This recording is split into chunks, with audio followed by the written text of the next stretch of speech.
Nobody stopped. 50 people stood there with their phones out, recording a man dying in his car on Christmas Eve. 50 people. But one 12-year-old boy with holes in his shoes ran toward the crash when everyone else ran away. What happened next made him a hero and changed a billionaire's life forever. This is the true story of Jayden Matthews, and I promise you, by the end of this video, you'll never look at kindness the same way again. It was Christmas Eve in Manhattan, and the snow was falling so thick you could barely see 3 feet ahead. 12-year-old Jayden Matthews stood outside a Starbucks on Fifth Avenue, stomping his feet, trying to keep warm. The holes in his sneakers weren't doing him any favors, and his jacket, well, calling it a jacket was being generous. It was more like a thin piece of fabric with sleeves that stopped 3 inches before his wrists. But it was all he had from the donation bin at the group home. Jayden watched the fancy people rush past with their designer shopping bags, everyone heading somewhere warm, somewhere that felt like home. He used to know what that felt like. Back when his mama was alive. Back when home smelled like her famous mac and cheese and sounded like her singing along to old Aretha Franklin records. That was 6 months ago. 6 months since cancer took her away. 6 months since his whole world collapsed, and he ended up in the foster system. His mama's last words played in his head like a song he couldn't stop hearing. Baby, stay good, you hear me? Don't let this world make you hard. You got a kind heart. Don't you ever lose it. He'd promised her, sworn on everything he loved that he'd stay kind, stay good, even when life wasn't fair. Even when kids at school called him charity case and laughed at his too small clothes. Even when he went to bed with his stomach growling because he'd given his dinner roll to little Destiny at the group home, who was crying from hunger. Tonight he'd made $38 shoveling snow and carrying bags for old ladies who could barely walk in the ice. It wasn't much, but it was honest work. He was saving for new shoes. Real shoes without holes that let the snow soak through to his socks. Mrs. Palmer, the tough-as-nails house mother, said if he could save $50 she'd take him to the Salvation Army store next week. He was so close he could almost feel those warm, dry feet. He was heading toward the subway, ready to call it a night, when he heard the screech. Tires on ice. Then the sickening crunch of metal hitting something solid. His head snapped around, and he saw it. A black Mercedes, the expensive kind that probably cost more than most people made in a year, had swerved and slammed hard into a light pole. Steam was rising from the hood like a dragon breathing its last breath. People stopped, pulled out their phones, started recording. But nobody, not a single person, moved toward that car. They just stood there like they were watching a movie, like there wasn't a real human being inside that crumpled metal who might be dying. Jayden didn't think. His feet just started moving. He ran, slipping on the ice, his 2 big pants flapping around his skinny legs, but he didn't stop. When he got to the car, he pressed his face against the window, and his heart dropped into his stomach. There was a man inside, older, maybe 50-something, wearing a suit that looked like it cost more than the group home's monthly budget. But what scared Jayden was the man's face. It was gray, not just pale, gray, like all the life was draining out of him. His lips were turning blue, and he was slumped over the steering wheel, not moving. Jayden yanked on the door handle. Locked. He pounded on the window. Sir, can you hear me? Nothing. The man didn't even twitch. Panic shot through Jayden's chest like lightning. This man was dying right in front of him, and all these people with their expensive coats and their fancy phones were just standing there recording it for Instagram. Somebody call 911. Jayden screamed at the crowd. A few people nodded, a couple said, yeah, someone should, but nobody actually did it. They were all waiting for someone else to take responsibility. Like if they just watched long enough, some hero would magically appear and handle it. Well, Jayden guessed that hero was going to have to be him. He fumbled for his phone. The screen was cracked from when Marcus at the group home had thrown it during an argument last month, but it still worked. His hands were shaking so bad, he almost dropped it. Finally, he managed to dial. 911. What's your emergency? There's a man. He crashed his car, but I think something's really wrong. Like a heart attack or something. He's not moving, and his lips are blue, and I can't get the door open. The words tumbled out so fast Jayden barely recognized his own voice. Okay, sweetheart. I need you to take a breath for me. Where are you? Fifth Avenue. Near 62nd Street, I think. There's a fancy building with a green awning. Good. That's good. Now, is the man breathing? Can you tell? I don't know. The door's locked. I can't reach him. Is there anyone there who can help you? Jayden looked at the crowd. It had grown to maybe 40 people now. 40 people standing there like they were at a zoo watching the animals. There's lots of people, but nobody's doing anything. They're just filming. The operator's voice stayed calm, like she did this every single day. Maybe she did. All right, honey, listen to me very carefully. I need you to find something you can use to break the car window. A rock, a brick, anything heavy. Can you do that for me? Break a window? Jayden's mama had raised him better than that. You don't destroy other people's property. You respect what isn't yours. But then he heard his mama's voice in his head, clear as day, telling him about the time she'd kicked down their neighbor's door because she smelled gas and knew old Mr. Peterson was too deaf to hear the alarm. Sometimes, baby, doing the right thing means breaking the rules. You gotta know which time is which. This was one of those times. Jayden's eyes scanned the sidewalk frantically. There, a chunk of concrete from where they'd been doing construction, sitting right by the curb like God himself had placed it there for this exact moment. Jayden grabbed it. It was heavy and rough and so cold it almost stuck to his bare hands. I found something. Perfect. Now I need you to break the back window, not the front. The back will be easier and safer. Stand back, turn your face away to protect your eyes, and throw it as hard as you possibly can. You understand? Yes, ma'am. Jayden's whole body was trembling now. From the cold, from fear, from the weight of what he was about to do. He turned his face, squeezed his eyes shut, and threw that chunk of concrete with every ounce of strength his skinny 12-year-old arms could manage. The sound of shattering glass cut through the night like a gunshot. The crowd gasped. Someone yelled, "What the hell is that kid doing?" Like Jayden was the bad guy here. Like he was committing a crime instead of trying to save a man's life. He reached through the broken window, careful of the sharp edges, feeling around until he found the lock. Click. The back door swung open. Jayden climbed through, scrambling over leather seats that were softer than any bed he'd ever slept in, until he got to the front. Up close, the man looked even worse. His skin wasn't just gray anymore. It had this weird waxy quality, like a candle that had been burning too long. His chest was barely moving. Each breath looked like it hurt. I got the door open. I'm with him now. Good job, sweetheart. You're doing amazing. Now I need you to check if he's breathing. Put your hand near his nose and mouth. Can you feel any air? Jayden leaned in close. The man smelled like expensive cologne and something else. Something metallic. He put his hand near the man's face and felt the faintest whisper of breath. Yeah, barely though. It's real shallow. Excellent. Now check for a pulse. Put 2 fingers on the side of his neck, right below his jaw. Press gently. Jayden had learned this in health class when Miss Rodriguez made them all practice on each other. Half the class had giggled and goofed around, but Jayden had paid attention.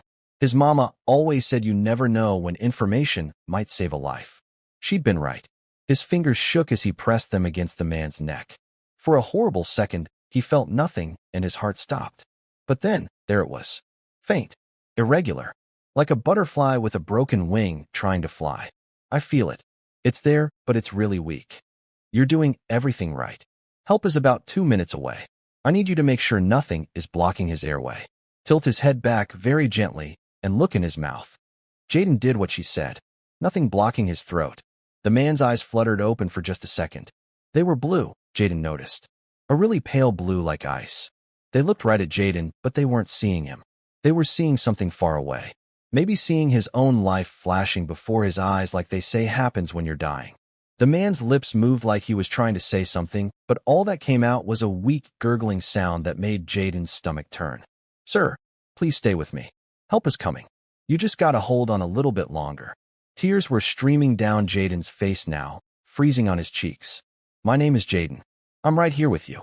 You're not alone. I swear you're not alone. The operator was saying something about keeping the man warm. Jayden looked around frantically and spotted a coat in the back seat. Cashmere. He could tell because his mama used to clean houses for rich people and she'd taught him about fabrics. That's cashmere, baby.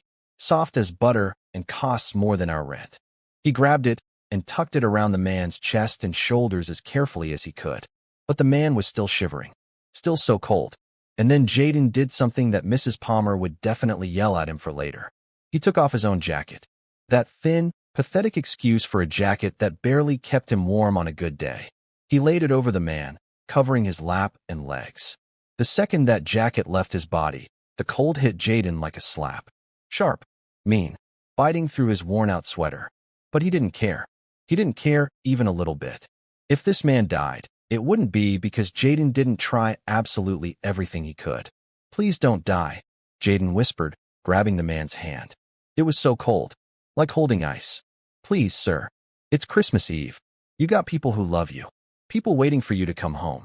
Maybe you got kids. Maybe grandkids. They need you. You gotta fight. Just fight a little bit longer. And then he heard it. The most beautiful sound in the entire world. Sirens. Getting louder. Getting closer. The crowd had gotten huge now. Maybe 100 people. And they parted like the Red Sea when the ambulance came screaming up. Paramedics jumped out before the vehicle even fully stopped, moving with this incredible practiced efficiency that made Jayden think of dancers who'd rehearsed the same routine 1,000 times. They took over immediately, their hands flying, checking vitals, putting an oxygen mask on the man's face, asking Jayden questions while they worked. "What's your name, son?" one of them asked. She was a black woman with kind eyes and gray streaks in her hair that reminded Jayden of his mama.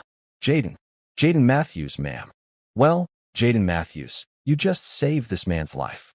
What you did here tonight, breaking that window, calling for help, keeping him warm, staying with him, that took real courage. That took heart. You should be real proud of yourself, you hear me?" They loaded the man onto a stretcher, still working on him, moving fast but controlled. As they were about to slide him into the ambulance, something happened that Jayden would never forget as long as he lived. The man's hand shot out and grabbed Jayden's jacket. His fingers, blue and trembling, clutched that cheap fabric like it was the most precious thing in the world.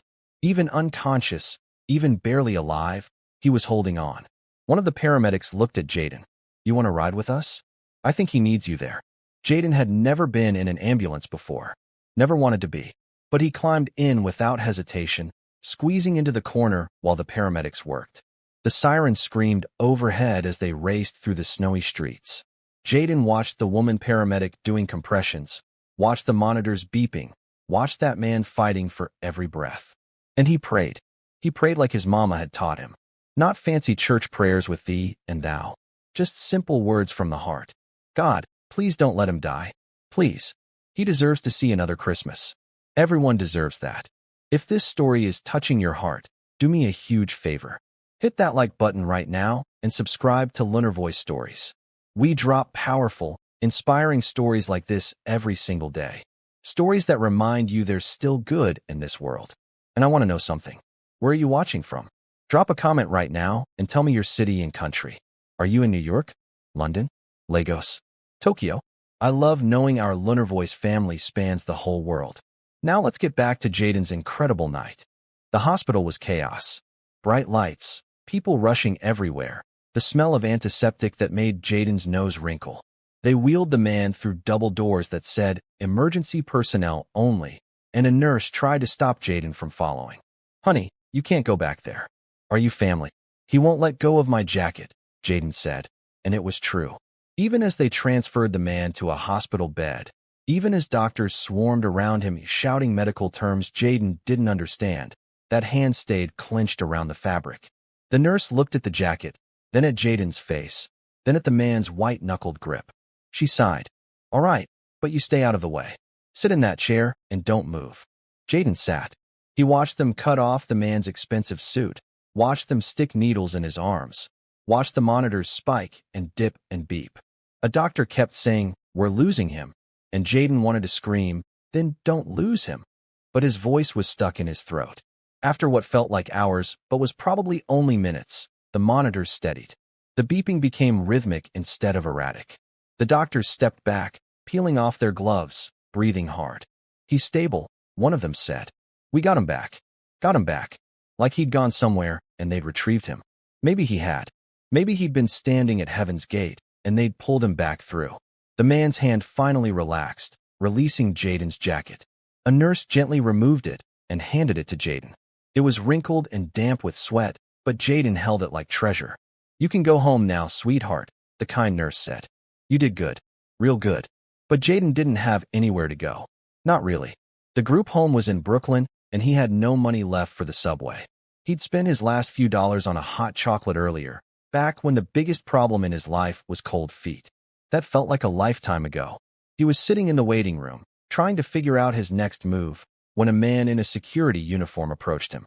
"You're the kid who saved Mr. Drake? Is that his name?" The man from the car. Harrison Drake, one of the richest men in New York, owns half the real estate in Manhattan.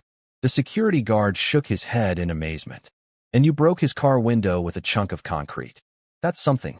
I didn't know who he was. I just saw someone who needed help." "I know, kid. That's what makes it special." The guard handed him a sandwich and a bottle of water. "On the house. And I called you a cab to take you home. Mr. Drake's people are handling it." The cab ride back to Brooklyn felt surreal. Jayden ate the sandwich, turkey and Swiss on wheat bread that tasted like the best meal he'd ever had, and watched the city lights blur past the window. His phone buzzed. "Mrs. Palmer. 7 missed calls." Oh, he was in so much trouble.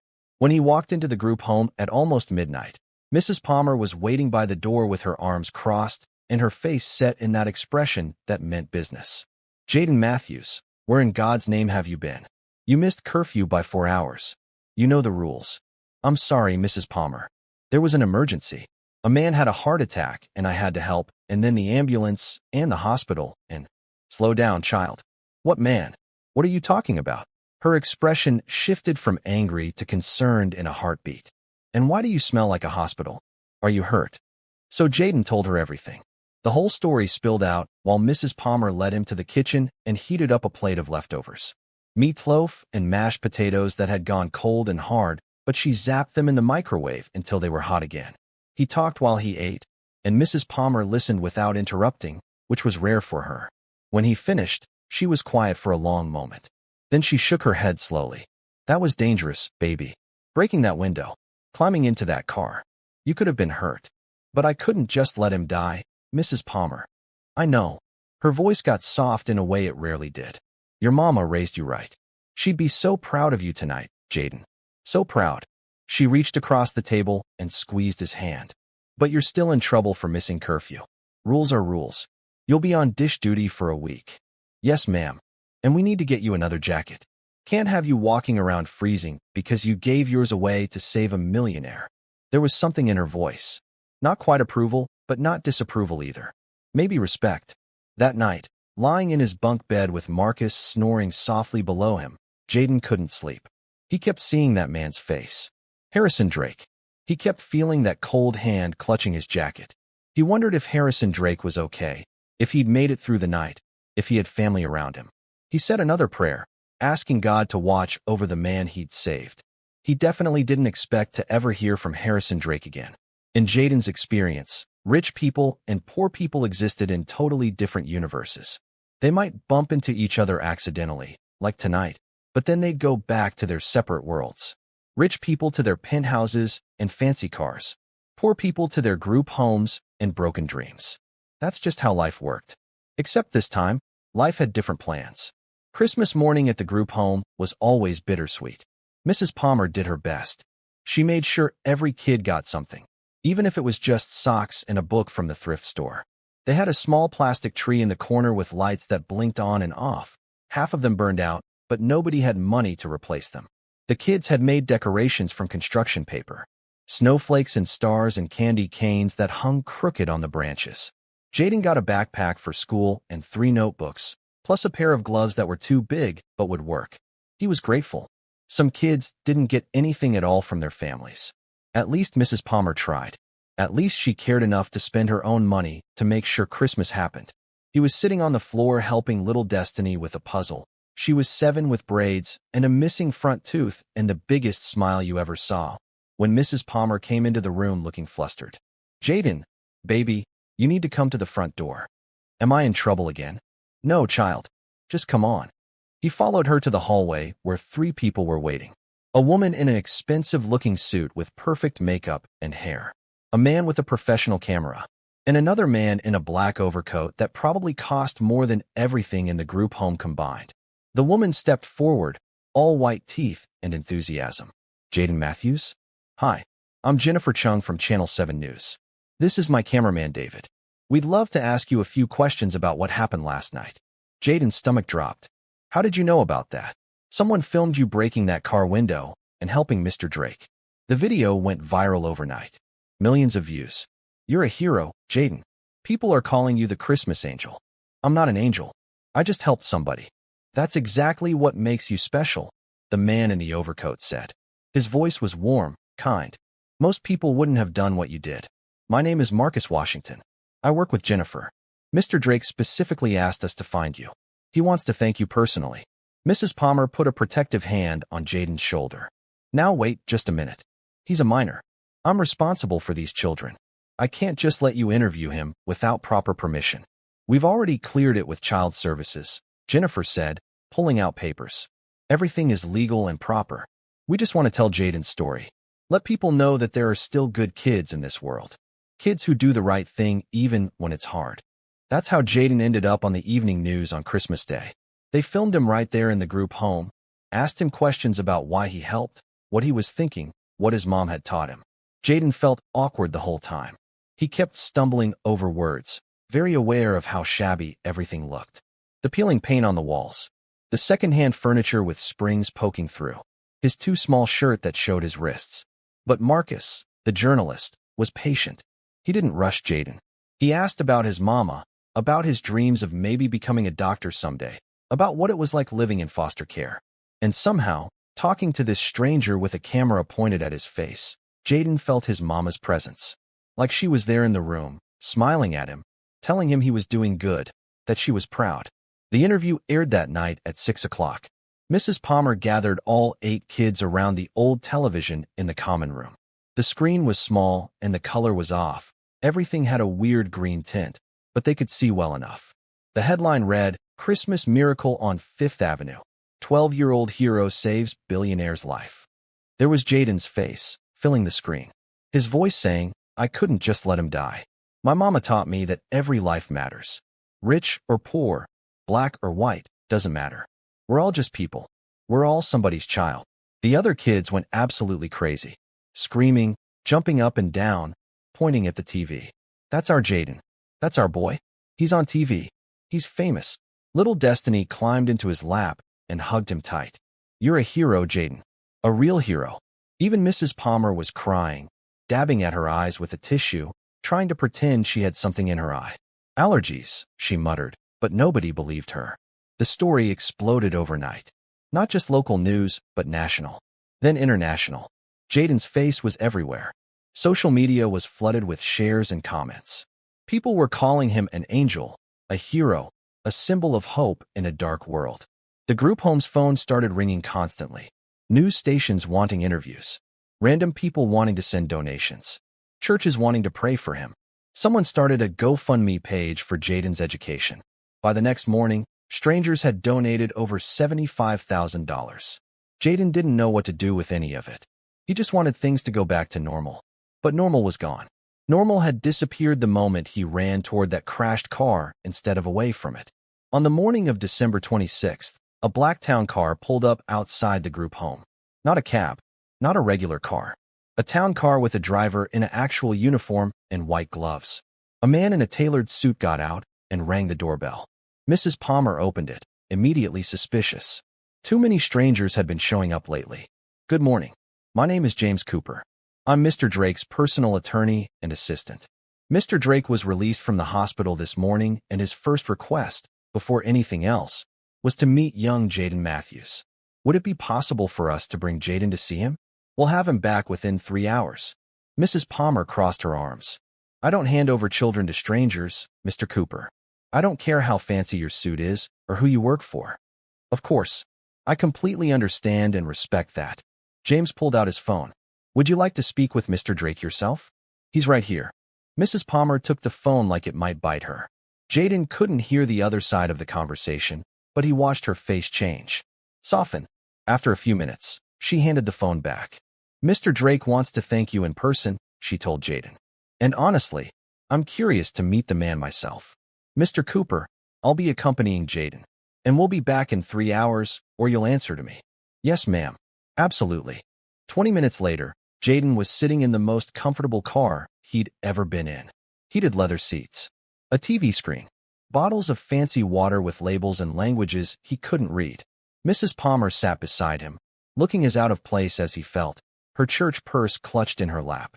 They drove back into Manhattan, into the part of the city where buildings touch the clouds and doormen wear uniforms nicer than most people's wedding suits. The car pulled up to a building so tall Jayden had to crane his neck to see the top. A doorman rushed to open their doors like they were royalty. The elevator ride was the strangest part. It didn't stop at any other floors. It went straight to the top, to the penthouse, and you needed a special key just to make it work. When those elevator doors opened, Jayden's jaw literally dropped. The apartment was bigger than the entire group home. Floor-to-ceiling windows showed all of Central Park spread out like a painting. Artwork on the walls that looked like it belonged in a museum. Furniture that was somehow modern and elegant at the same time. And a Christmas tree that had to be 20 feet tall, decorated with ornaments that sparkled like real diamonds. Maybe they were real diamonds. A nurse in blue scrubs met them at the elevator. "Mr. Drake is in the living room. Please follow me." They walked through rooms that seemed to go on forever. Their footsteps echoed on marble floors. And then they were there, in a living room bigger than the entire first floor of the group home, and there he was. Harrison Drake sat in a leather chair by the windows, a blanket over his lap, an oxygen tube in his nose. He looked better than he had in that car. Color had returned to his face, but he still looked weak, fragile, like he'd been to death's door and barely made it back. When Harrison saw Jayden, his whole face transformed. Joy, pure joy. He tried to stand up, but the nurse gently pushed him back down. "Doctor's orders, Mr. Drake. No standing yet." "Then bring him here. Please, bring the boy here." Hey, if you're loving this story, make sure you hit that like button and subscribe to Lunarvoice Stories. We bring you inspiring, heartfelt stories every single day. And drop a comment right now telling me where you're watching from. I love hearing from our amazing viewers all around the world. Now let's see what happens when Jayden finally meets Harrison Drake face to face.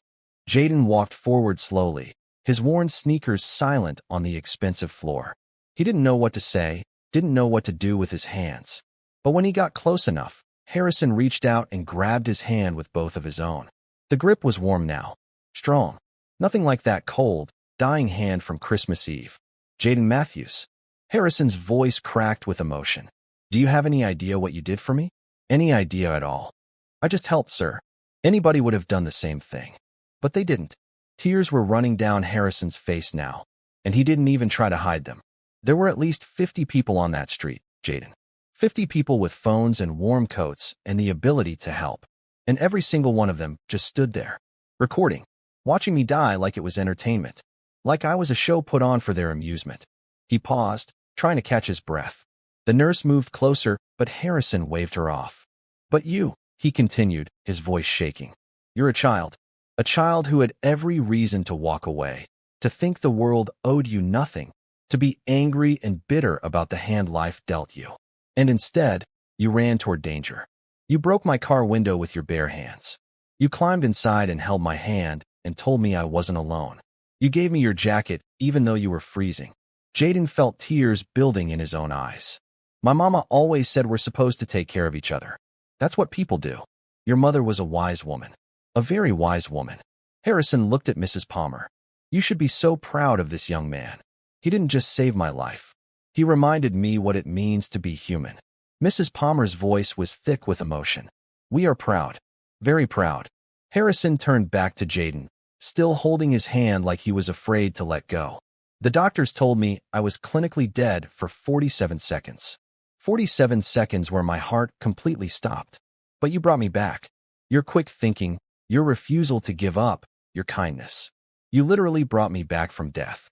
I'm just glad you're okay, Mr. Drake." "Harrison. Please, call me Harrison." He took a shaky breath. "I want to do something for you, Jayden. I want to help you build the future you deserve. College education, medical school if that's still your dream, whatever you need. I've already had my lawyers set up a trust fund. Full ride to any university in the country." Jayden's mouth fell open. He looked at Mrs. Palmer, whose eyes were as wide as his own. "Sir, Harrison, that's too much. I didn't help you for money. I didn't help you expecting anything. I know you didn't. That's exactly why you deserve it." Harrison squeezed his hand tighter. "But more than money, more than anything, I want to be part of your life. If you'll let me, I want to know you, help guide you, be someone you can count on." He paused, and something painful crossed his face. I have a son, Daniel. He's 32 years old, and we haven't spoken in almost 3 years. I missed his childhood, missed his baseball games and school plays and graduation because I was too busy making money, too busy building an empire. I chose boardrooms over my own child, and now he won't return my calls. Harrison's voice broke completely. When I was dying in that car, all I could think about was regret. All the people I hurt, all the moments I missed, all the years I wasted chasing wealth when I already had more than I could spend in 10 lifetimes. And then you appeared. This boy with holes in his shoes and a heart bigger than anyone I've ever known. You didn't see a rich man or a poor man. You just saw a human being who needed help. Jayden didn't know what to say. He'd never seen a grown man cry like this. Never seen someone so powerful look so broken. You reminded me who I used to be. Harrison continued softly. Before I let success harden me. Before I forgot that we're all connected. That we're supposed to lift each other up. You're 12 years old, and you've already learned what took me 57 years and a near-death experience to figure out. Mrs. Palmer spoke up then, her voice gentle but firm. Mr. Drake, Harrison, this is very generous. But Jayden is in the foster system. There are rules and procedures. I can't just. I know. I understand completely. Harrison turned to her. I've already been in contact with child services. My lawyers are handling all the proper channels. I'm not trying to overstep or bypass any rules, but I'd like permission to be part of Jayden's life. To visit him, take him out sometimes if that's allowed, help with school expenses, be someone he can call when he needs advice or just wants to talk. Would that be acceptable? Mrs. Palmer looked at Jayden. Baby, this is your choice too. This is your life. How do you feel about all this? Jayden looked at Harrison Drake. At this man who'd almost died in his arms. At the genuine emotion in his eyes, the gratitude, the hope. His mama used to tell him that you can see a person's soul if you look close enough. And what Jayden saw in Harrison's eyes was real. This wasn't about publicity or feeling good about himself. This was a man who'd been given a second chance and wanted to use it to make things right. I'd like that, Jayden said quietly. I'd really like that, Harrison. Harrison's face lit up like the sun breaking through clouds. Then it settled. We'll take it slow. Get to know each other. No pressure. Just two people who met at exactly the right moment. They spent the next hour just talking. Harrison asked about school, about what subjects Jayden liked, what he wanted to be when he grew up. Jayden found himself relaxing, even laughing when Harrison told stories about growing up poor in the Bronx, about his first job mopping floors at a grocery store, about eating cereal for dinner because that's all his single mother could afford. The money came later, Harrison said. Much later.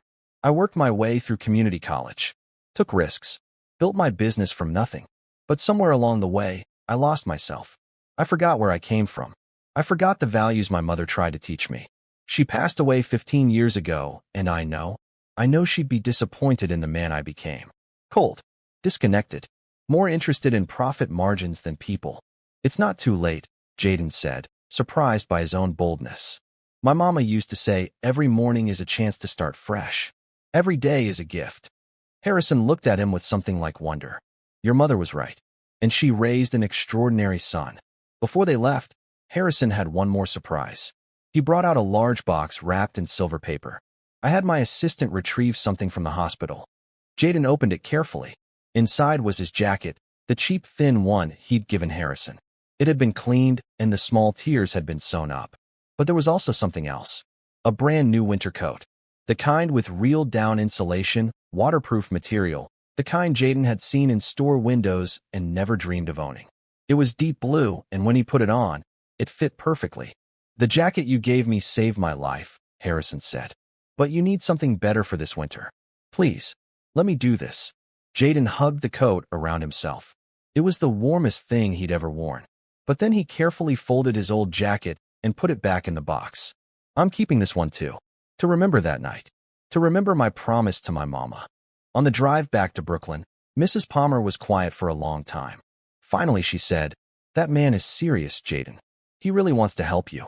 But baby, I need you to guard your heart. Rich people, even the well-meaning ones, their lives are complicated. He could get busy with business, lose interest, forget about promises he made. I don't want to see you get hurt. I know, Mrs. Palmer, but I think he's hurting too. Maybe we can help each other. She reached over and squeezed his hand. You got an old soul, child, just like your mama had. The next few days were like living in a dream. The story kept spreading. Major news networks picked it up. Good Morning America wanted to interview him. Ellen's People called. A publisher wanted to write a book about him. It was overwhelming and exciting and terrifying all at once. But the best part was Harrison. He called every other day just to check in, to hear about Jayden's day, to tell him about his recovery. Every Saturday, James the assistant would pick up Jayden and bring him to the penthouse. Sometimes they'd play chess, a game Harrison was teaching him. Sometimes they'd just sit and talk. Harrison would tell stories about business deals and travel and all the places he'd been. Jayden would tell him about the kids at the group home, about school, about his science project on renewable energy. And Harrison listened. Really listened. Like Jayden's words mattered. Like his opinions were valuable. It was something Jayden hadn't felt since his mama died. That feeling of being truly seen, truly heard. One Saturday in early January, when Jayden arrived at the penthouse, Harrison had a surprise waiting. There was another person there. A man in his 30s with Harrison's same green eyes and strong jawline. "Jayden," Harrison said, and there was nervousness in his voice. "I'd like you to meet my son. This is Daniel." Daniel stepped forward and shook Jayden's hand. His grip was firm, but his smile was genuine. "I've heard a lot about you.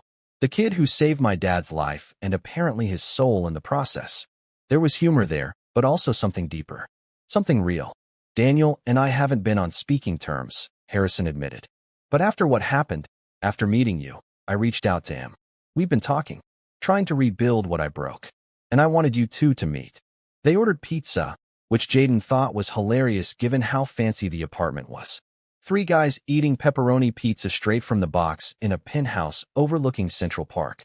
It felt normal, real. Daniel was funny, cracking jokes, telling embarrassing stories about Harrison that made the older man turn red. But underneath the laughter, Jayden could feel the healing happening. A father and son finding their way back to each other. "You know what's crazy?" Daniel said at one point.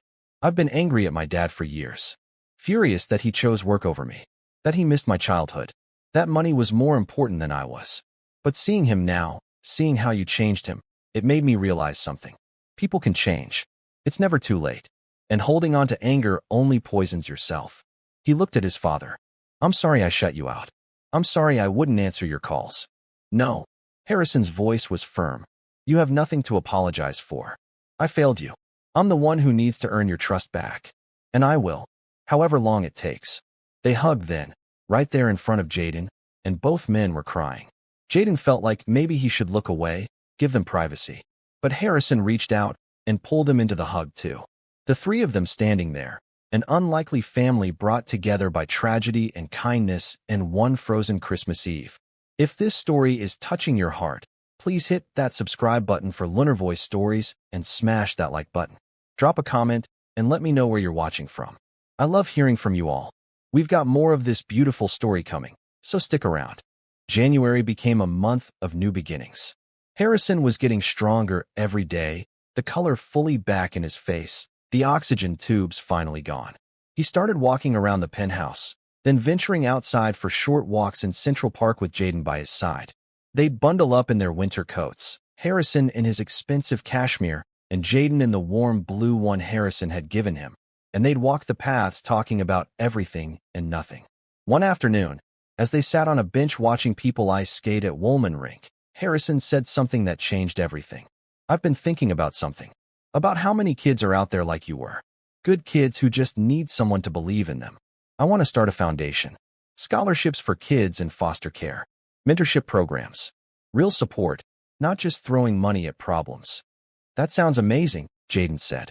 "I want you to help me," Harrison continued. "You understand what these kids need because you've lived it. I don't want to be some rich guy making decisions from an ivory tower. I want to actually help. Really help." Jayden felt something warm bloom in his chest. Purpose. "I'd love to help, but not everything was perfect. At school, things got complicated.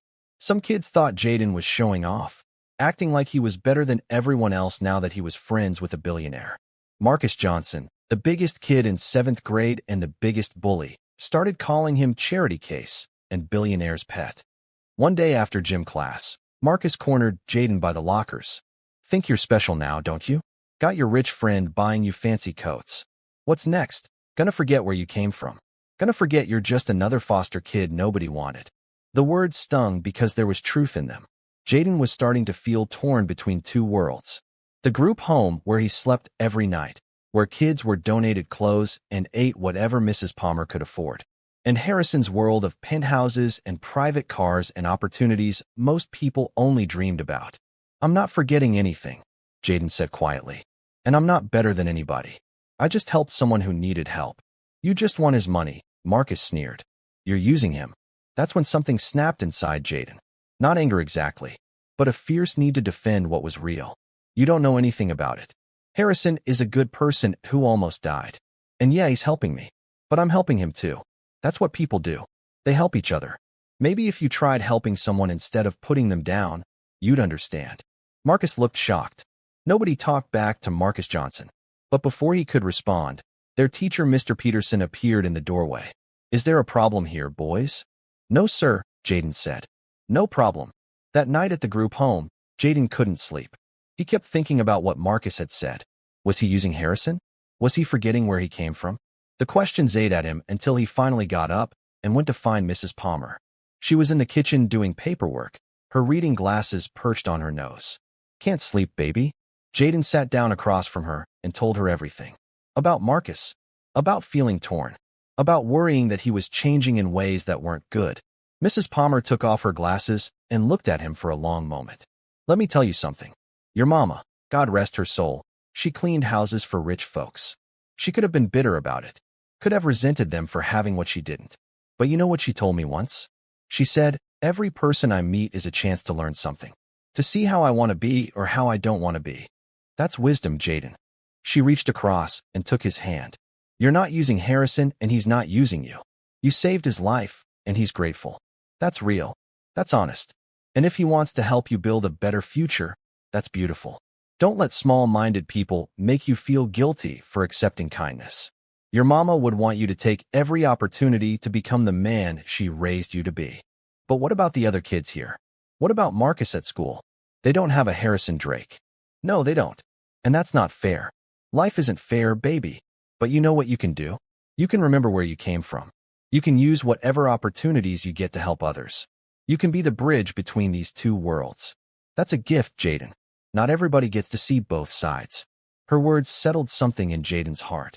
The next day at school, instead of avoiding Marcus, Jayden walked right up to him at lunch. Hey, I'm sorry about yesterday. You were right about one thing. I am lucky, really lucky, and I don't want to forget that or waste it. Marcus looked suspicious. What do you want? Nothing. I just wanted to say that I get it. I get why you're angry. Life's not fair. Some people get dealt better cards. But being mean about it doesn't change anything. It just makes everybody miserable. Marcus stared at him for a long moment. Then, surprisingly, his shoulders dropped. My dad's in prison. Did you know that? Yeah, I heard. And my mom. She's trying, but she works 2 jobs, and we barely have enough for rent. I see you on TV with your billionaire friend in his fancy apartment, and it just made me so angry. Like, why does he get rescued, and I'm still drowning? Jayden sat down next to him. I don't have all the answers, but I'm learning something. There's enough kindness to go around if we share it. You're not drowning alone, Marcus. None of us are. It wasn't a magical moment where they became best friends. Life doesn't work like that. But it was a start. A small crack in the wall Marcus had built around himself.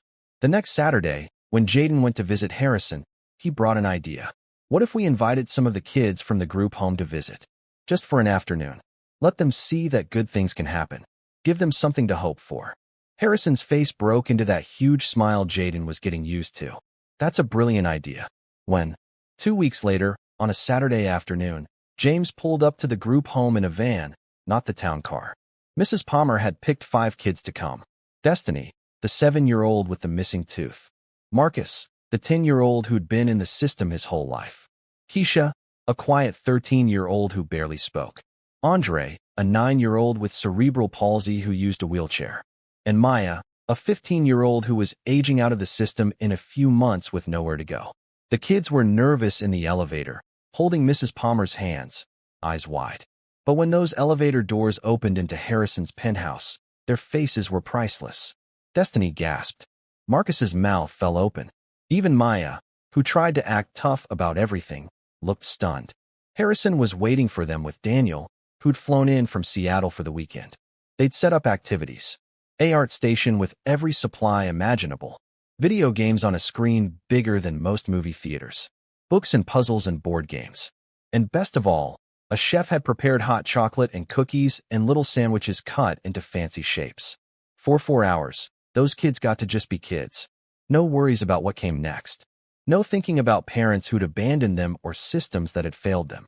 Just playing and laughing and eating cookies until their stomachs hurt.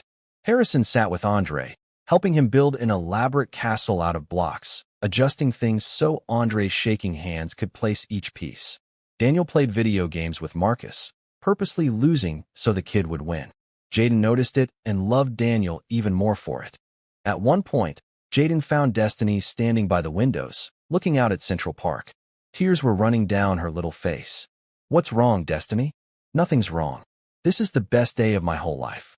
I just wish it didn't have to end." Jayden knelt down next to her. "It doesn't have to end. The feeling of today, the hope, the knowing that good things can happen, that stays with you. That's yours forever. Nobody can take that away." She threw her arms around his neck and hugged him so tight he could barely breathe. Before they left, Harrison had a surprise. He'd prepared bags for each kid. Not just any bags. Nice backpacks filled with school supplies, books, art materials, warm clothes, and an envelope. Mrs. Palmer opened one of the envelopes and gasped. Inside was a check for $500, made out to each child's educational fund. "Mr. Drake, this is too much," Mrs. Palmer protested, but her voice was shaking. "It's not enough," Harrison said firmly. "It's nowhere near enough. These kids deserve the world. This is just a start." On the drive back to Brooklyn, the van was full of chatter. The kids talking over each other, reliving every moment, making plans for what they'd do with their money. But Jayden was quiet, watching Harrison's building disappear in the distance. Mrs. Palmer noticed. "You okay, baby?" "Better than okay. I just realized something. That night on Christmas Eve, I thought I was saving one person. But really, I was starting something bigger. Like dropping a stone in water and watching the ripples spread." "Your mama would be so proud," Mrs. Palmer said softly. "So very proud." That night, lying in bed, Jayden pulled out the old photograph he kept hidden in his pillowcase. His mama, smiling at the camera, her arms around 8-year-old Jayden at a church picnic. The photo was wrinkled and faded, but it was his most precious possession. "I kept my promise, Mama," he whispered. "I stayed good. I stayed kind. And look what happened. Look at all the good that came from one choice. From running towards someone instead of away. I miss you every single day, but I can feel you here with me. In every choice I make. In every person I help. You're still here, Mama. You'll always be here." February came with a surprise that nobody saw coming. Harrison called a meeting at his penthouse with Jayden, Daniel, Mrs. Palmer, and his team of lawyers. When everyone was seated, Harrison stood up, still a little shaky but determined. "I've made a decision," he announced. "I'm stepping back from my company. Not retiring completely, but stepping back. Letting younger people take over the day-to-day operations. I'm going to focus on what matters. The foundation. My family. Making up for lost time." Daniel looked shocked. "Dad, are you sure? The company is your life." "No," Harrison said firmly.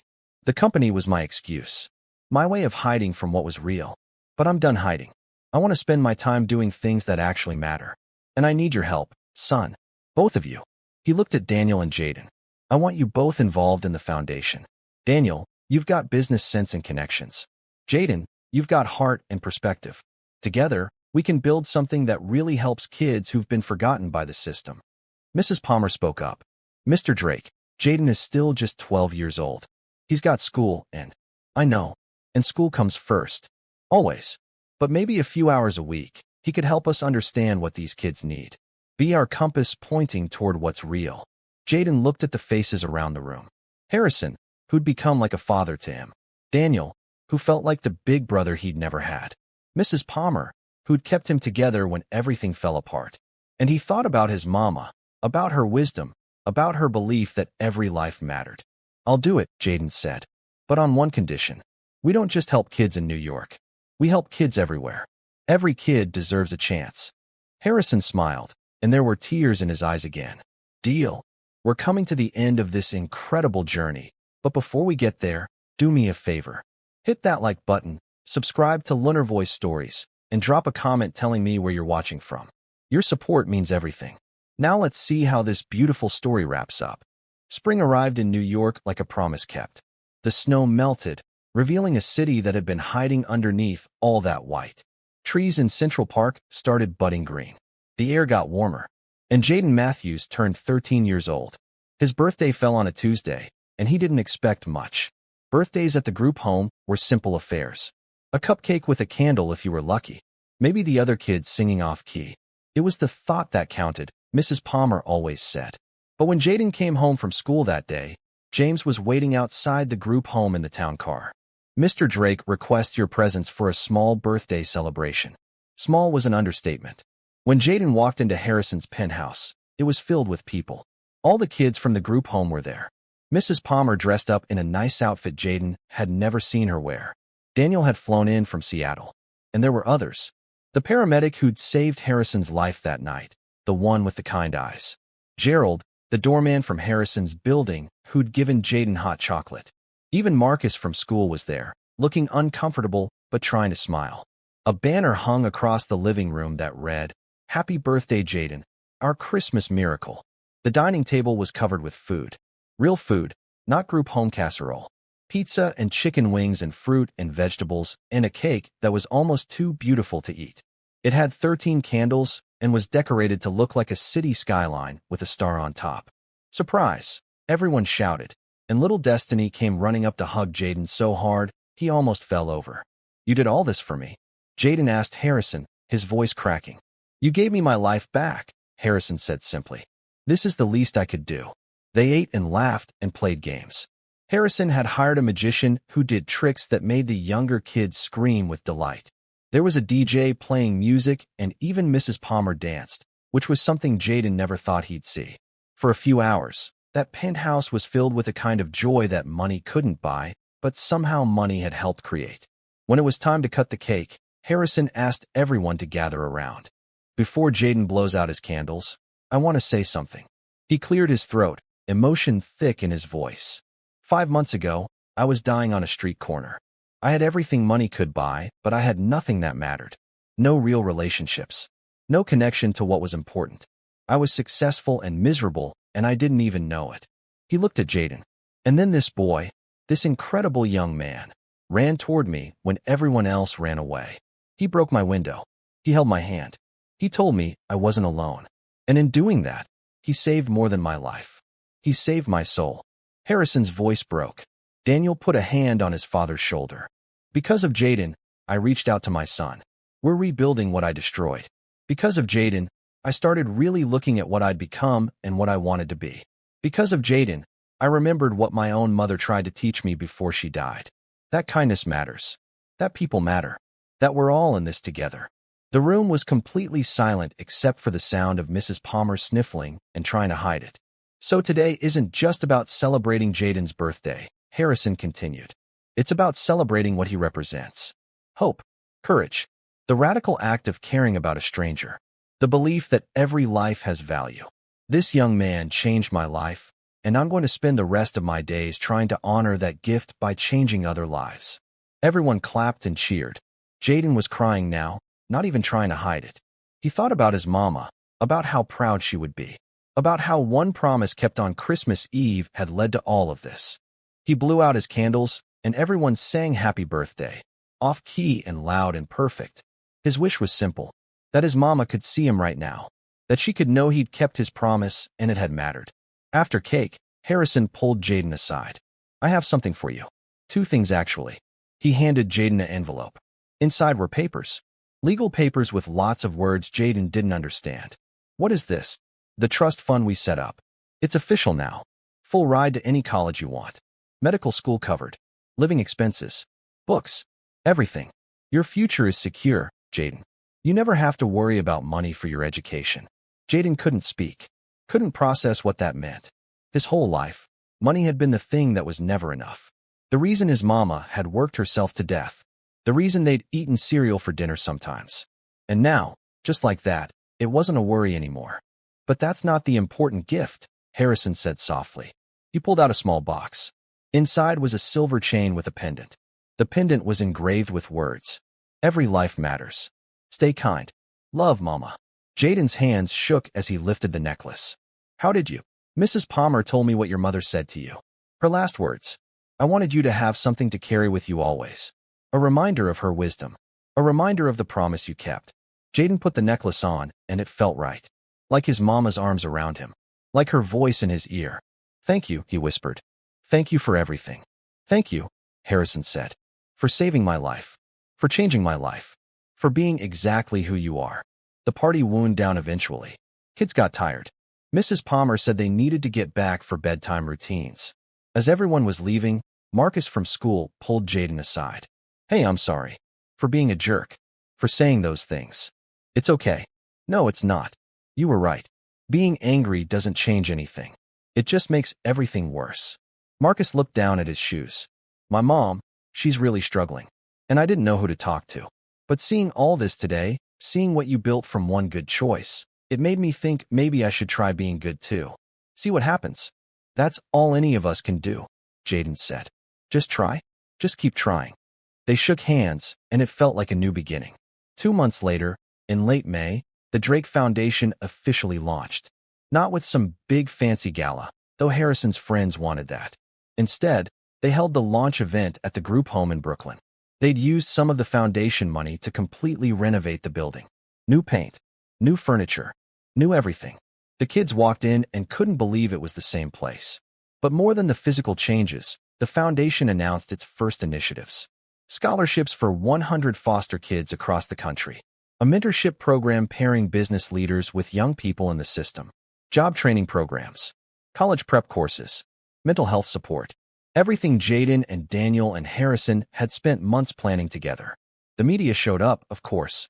They wanted to film Harrison the billionaire being charitable. But Harrison insisted the focus be on the kids. On their stories.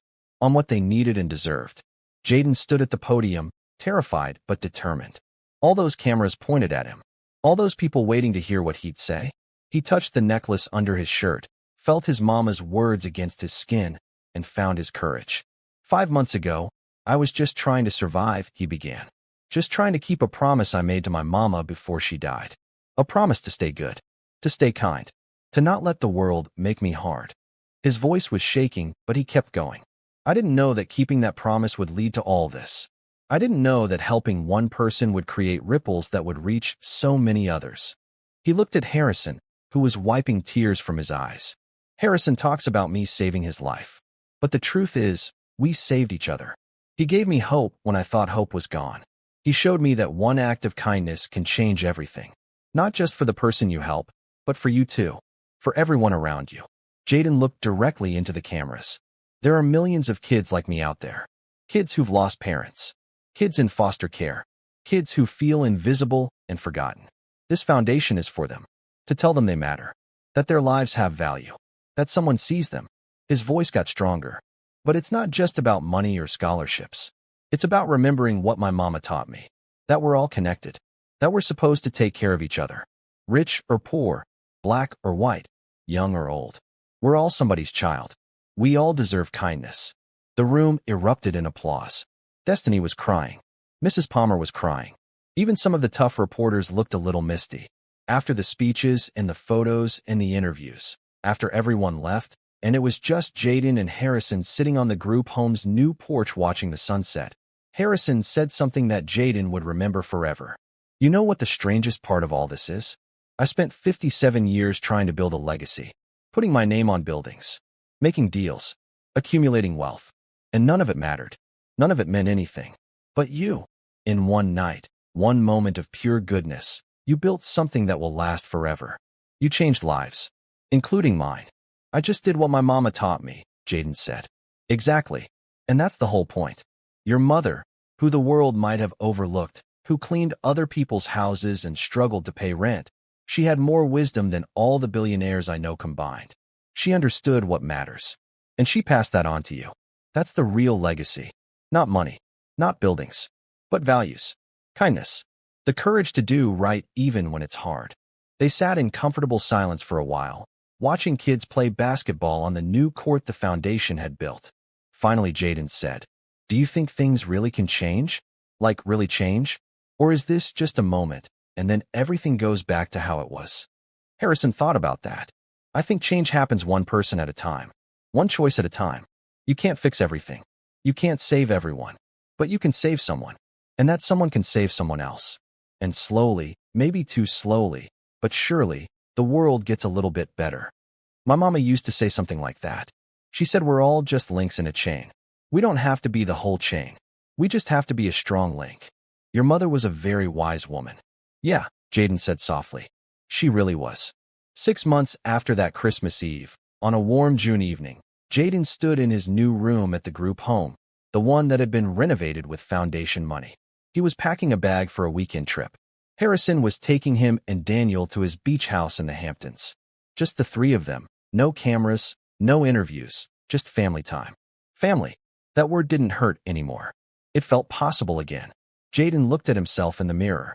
He'd grown 2 inches. His face had changed, gotten older somehow. The holes in his shoes were gone, replaced by sneakers that actually fit. The too small jacket had been retired, now just a memory kept in a box under his bed. But the most important changes weren't the ones you could see. Jayden had learned that grief doesn't disappear. He still missed his mama every single day. Still had moments where the loss hit him so hard he couldn't breathe. But he'd also learned that grief and joy could exist together. That you could miss someone and still build a new life. That keeping promises to the people you lost was a way of keeping them alive. He touched the necklace around his neck. Every life matters. Stay kind. Love, Mama. I'm doing it, Mama, he whispered. I'm staying good. I'm staying kind. And look what happened. Look at all the good that came from one choice. From running towards someone who needed help instead of away. You were right about everything. There was a knock on his door. Little Destiny poked her head in. Her front tooth had grown back, not quite straight, but perfect in its imperfection. Jayden, are you talking to yourself again? He laughed. Maybe a little bit. That's weird. Yeah, probably. She came in and sat on his bed. Are you going to come back? From your trip? Of course I'm coming back. I always come back. Promise. I promise. He sat down next to her. You know why I always come back? Why? Because this is where I'm needed. Harrison's penthouse is nice. The beach house is amazing. But this place, these kids, you guys are my people. You're where I belong. Destiny smiled and hugged him. Good. Because you're my favorite. I'm everyone's favorite, he joked, and she giggled. That night, as the town car drove through Brooklyn heading toward Manhattan and then out to Long Island, Jayden looked back at the group home one last time. At the building that had been his refuge when everything fell apart. At the place that had taught him resilience and hope and the power of community. You're quiet, Daniel observed. He was sitting across from Jayden, working on his laptop but paying attention too. Just thinking, Jayden said. About what? About how one night changed everything. How one choice led to all this. How keeping a promise to my mama created something bigger than I ever imagined. Harrison reached over and squeezed Jayden's shoulder. That's the thing about kindness. It multiplies. It spreads. One person helps another, who helps another, who helps another. You started something beautiful, son. Something that's going to keep growing long after we're all gone. Son. The word made Jayden's heart squeeze. Harrison had started calling him that a few weeks ago, and Jayden hadn't corrected him. Hadn't said, I'm not your son. Because in all the ways that mattered, maybe he was. As the car merged onto the highway, heading toward the ocean and a weekend of rest and family, Jayden thought about all the people whose lives had been touched by that one Christmas Eve. Harrison, who'd found his way back to his son and his humanity. Daniel, who'd forgiven his father and rebuilt their relationship. Mrs. Palmer and the group home, now renovated and funded properly. The hundreds of kids across the country who were getting scholarships and support through the foundation. Marcus from school, who'd stopped bullying and started volunteering. All those lives, all those ripples, spreading out from one moment of courage on a snowy street. And somewhere, Jayden liked to think, his mama was watching. Smiling. Proud of the man her baby boy was becoming. Proud that he'd kept his promise. Proud that her wisdom lived on through him. Touching lives she'd never meet, but would always be connected to through the chain of kindness she'd started. The car drove through the night, carrying 3 people who'd been strangers 6 months ago, but were family now. 3 people brought together by tragedy and choice and love. 3 people who proved that sometimes the greatest miracles aren't the big dramatic moments. Sometimes they're just a 12-year-old boy deciding to run towards someone who needed help instead of away. Sometimes they're just keeping a promise to someone you loved. Sometimes they're just choosing to be kind when the world gives you every reason not to be. That was the real Christmas miracle. Not that Jayden saved Harrison's life, though he did. Not that a billionaire helped a foster kid, though he did. The real miracle was the reminder that we're all connected, that every choice matters, that kindness is never wasted, that one person really can change the world, one act of goodness at a time. And as the car drove through the darkness toward the light of a new day, Jayden Matthews, 13 years old, former foster kid, current hero, future doctor, smiled. Because he finally understood what his mama had been trying to teach him all along. The world doesn't change because of big gestures or grand plans. The world changes because of ordinary people making extraordinary choices in ordinary moments. The world changes because someone sees another person hurting and decides to help. The world changes because love is stronger than fear, hope is stronger than despair, and kindness, real honest kindness, is the most powerful force in the universe. That was his mama's gift to him, and now it was his gift to the world. We've reached the end of this beautiful journey together. If this story touched your heart, if it reminded you of the power of kindness, please hit that like button and subscribe to Lunarvoice Stories. We bring you stories like this every single day. Stories that inspire, that heal, that remind you of the good in this world. Drop a comment and tell me where you're watching from. I love hearing from you all. And remember, you don't have to be rich or famous to change the world. You just have to be kind. You just have to care. You just have to run toward people who need help instead of away. That's how miracles happen. One choice at a time. One person at a time. One act of kindness at a time. Thank you for watching. See you tomorrow with another incredible story.